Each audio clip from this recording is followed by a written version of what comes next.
बिस्मिल्लाहिर्रहमानिर्रहीम। अस्सलाम वालेकुम। कैसे हो आप? उम्मीद करती हूँ आप सब ठीक ठाक होंगे और खुदावंद ताला से मेरी दुआ है कि अल्लाह ताला आप सबको हमेशा शाद आबाद रखे और हर तरह की परेशानियों और मुसीबतों से बचाए। आमीन सुम्मा आमीन।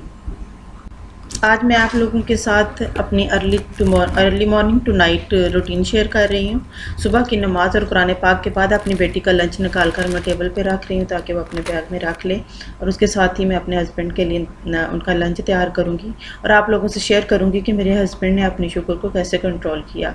नाश्ते से पहले उनकी शुगर मोस्टली 140 और 45 से अबव ही होती थी, लेकिन अल्लाह ताला का शुक्र है कि नाश्ते से पहले अब उनकी शुगर जो है वो 80 से 90 तक आ गई है। इससे पहले कि मैं आप लोगों को उनकी पूरे दिन की जो डाइट प्लान उनका प्लान जो है ना वो शेयर करूं, आप लोगों से दरख्वास्त है कि अगर आपको मेरी वीडियो पसंद आए तो लाइक और शेयर करें, और अगर आप मेरे चैनल पर बिल्कुल न्यू हो तो प्लीज़ मेरे चैनल को सब्सक्राइब करें और बेल पर ज़रूर क्लिक, ताकि मेरी हर आने वाली नई वीडियो आपको आसानी से मिल सके, और ये बिल्कुल फ्री है। यहाँ मैं अपने हस्बैंड के लंच के लिए नगेट्स फ्राई कर रही हूँ और साथ में मैं एक बाउल उनके लिए सैलड का बनाऊँगी। इस वीडियो में मैं आप लोगों के साथ अपनी morning to night routine share कर रही हूँ, और साथ साथ में मैं आप लोगों को ये भी बताऊँगी कि मेरे हस्बैंड ने कौन सा डाइट प्लान इख्तियार करके अपनी शुगर को कंट्रोल किया, जो उनकी शुगर जो है वो 90 और 80 के दरमियान रहने लगा। आप देख रहे होंगे कि मेरा नगेट्स भी फ्राई हो गए हैं और मेरा सैलड भी बनकर तैयार हो गया। मैं बॉक्स में डाल दूँगी। ये बॉक्स एक सैलड का मैंने इनको डेली देना होता है और एक सैंडविच जो बना के देना होता है। चार नगेट्स ले लेती हूँ, कभी अंडा एक ले लेती हूँ, कभी उसके साथ मैं कभी चिकन पैटी बना के तो उसको मैं ब्राउन ब्रेड के साथ उनको दे देती हूँ। केचप भी मैं उनके लिए जो यूज़ करती हूँ वो शुगर फ्री ही होती है, क्योंकि जब कंट्रोल करना है तो फिर सारी चीज़ों का ध्यान रखना पड़ता है। ऑफ़िस में वैसे भी ज़्यादातर उनका टाइम जो है वो कंप्यूटर वर्क है, तो सारा दिन उनको बैठना पड़ता है, तो इस वजह से उनको ज़्यादा जो स्टमक प्रॉब्लम भी हो जाती थी, और इसके अलावा शुगर भी जो थी वो ज़रा ज़्यादा ही रहना शुरू हो गई थी जब से उन्होंने अपना डाइट प्लान बनाया है और उसके मुताबिक अपना खाना लेते हैं, तो उनका काफ़ी हद तक उन्होंने अपने आप को कंट्रोल किया हुआ है। यहाँ मेरा तकरीबन मैंने लंच जो है वो बिल्कुल रेडी कर लिया है, और उनके लिए सैंडविच भी बना लिया है और साथ में सैलड भी बना लिया है, तो अब मैं उनको पैक करके उनके बैग में रख दूँगी। यहाँ मैं आप लोगों को ये भी बताती जाऊँ कि मेरे हस्बैंड को शुगर नहीं थी, प्री शुगर थी, जिसकी वजह से डॉक्टर्स ने ना एहतियात करने को कहा हुआ था। उन्होंने कहा था कि अपनी डाइट में ना तब्दीली लाओ ताकि आपकी शुगर ना हो जाए आपको ना, तो अभी आप कंट्रोल कर सकते हो। कोई मेडिसिन वगैरह तो नहीं ले रहे थे, लेकिन उन्होंने अपनी डाइट के ज़रिए ही अपनी शुगर को कंट्रोल। जहाँ लंच बॉक्स के दोनों बॉक्स मैंने रेडी कर दिए हैं, अब मैं उनके बैग में रख दूँगी। अब फिर मैं उसके बाद उनके लिए नाश्ता तैयार करती हूँ। तो नाश्ते में वो ज़्यादा सिंपल ही, वो ज़्यादा चीज़ नहीं लेते हैं नाश्ते में भी। सुबह नाश्ते में भी वो शुगर फ्री दूध का एक मग्गा लेते हैं, और साथ में शुगर फ्री ही पीनट बटर जो है वो लगा के 2 ब्राउन ब्रेड के ऊपर स्लाइसेस बना के तो वो खा लेते हैं।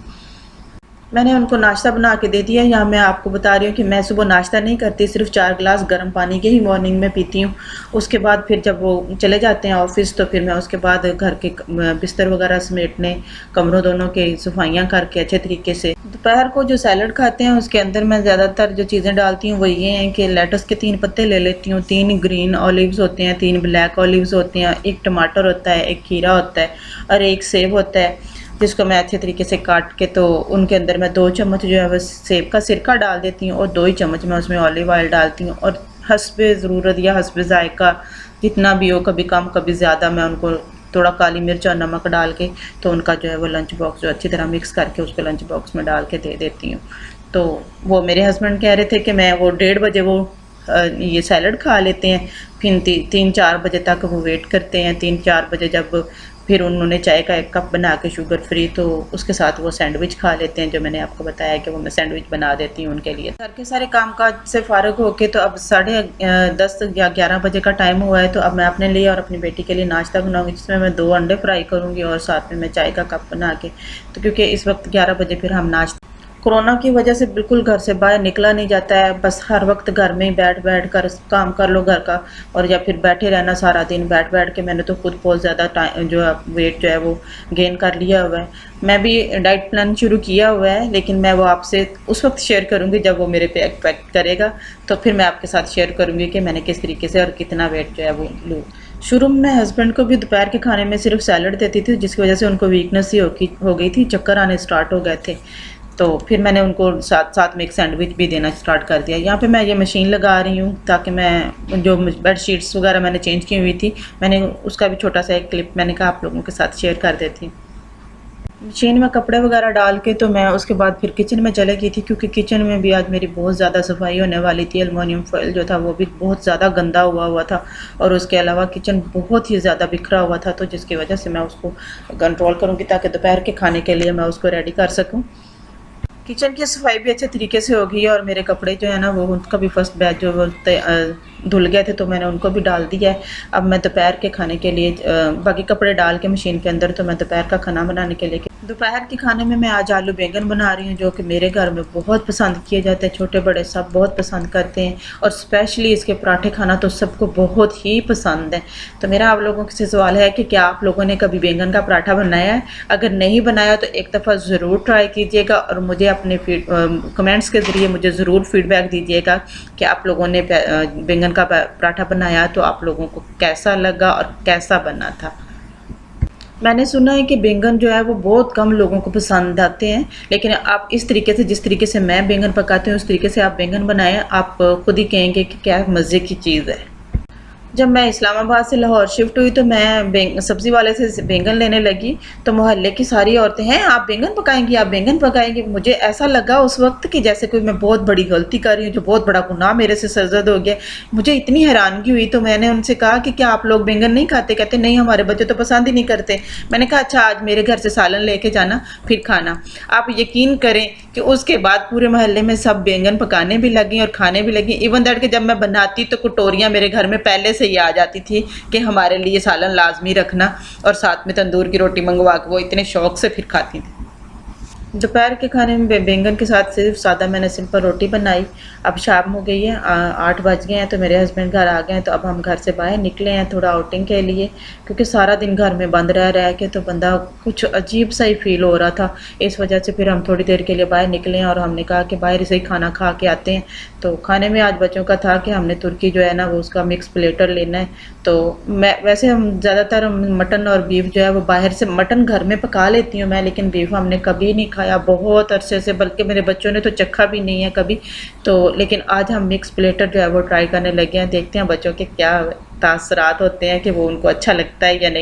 होटल में सिटिंग के लिए तो हस्बैंड अभी तैयार ही नहीं है, वो नहीं मानते हैं, कहते हैं नहीं अभी मुकम्मल पूरी तरह जब ना कोरोना ख़त्म हो जाएगा उसके बाद फिर हम देखेंगे होटल में। पहले हम होटल में बैठ के ही खाना खा के आते थे, कभी नहीं था, लेकिन अब हम पार्सल ही ले लेते हैं। तो आज भी हम यहाँ से तुर्की से सिर्फ पार्सल लेंगे और फिर किसी जगह पे जाके पार्क करके गाड़ी, तो गाड़ी में ही बैठ के हम खाना खाएँगे। गाड़ी में बैठ के खाना खाने में वो मज़ा तो नहीं होता है जो होटल में बैठ के खाने में होता है, क्योंकि वो उसमें वहाँ पे गरम गरम चीज़ और फ्रेश चीज़ जो होती है वो आप लोगों के सामने टेबल पे सर्व कर दी जाती है। लेकिन जब हम लेके तो गाड़ी में बैठते हैं, फिर हमें पार्किंग ढूंढनी पड़ती है। पार्किंग ढूंढते ढूंढते कुछ काफ़ी हद तक जो वो खाना होता है वो हमारा ठंडा हो जाता है। अब हम तुर्की आ गए हैं, तो एक ये मैं आपको सिर्फ फोटो बाहर से दिखा रही हूँ, हमने वहाँ से पार्सल ऑर्डर करके, तो वहाँ से हम अब किसी पार्किंग में जाके बैठ के तो हम खाना खाएँगे। होटल के नज़दीक पार्किंग मिलना तो बहुत मुश्किल होता है, इसलिए हमें फिर कहीं दूर जाकर गाड़ी पार्क करके तो फिर खाना खाना पड़ता है। तो अब हम अपने मील जो है वो एंजॉय करते हैं। तो मैं सिर्फ, और गाड़ी में खाते हुए मैं आपके वीडियो तो शेयर नहीं कर पाऊँगी, सिर्फ मैं आप लोगों के साथ सिर्फ ये उसका क्लिप्स शेयर करूँगी कि हमने क्या ऑर्डर किया था, बस इतना सा क्लिप शेयर करूँगी। अपना और अपने प्यारों का बहुत बहुत ख्याल रखिएगा, मुझे और मेरी फैमिली को भी दुआओं में याद रखिएगा। मिलते हैं किसी और अच्छी रेसिपी या फिर किसी और व्लॉग के साथ, तब तक के लिए अपना ख्याल रखिएगा। टेक केयर, अल्लाह हाफिज़।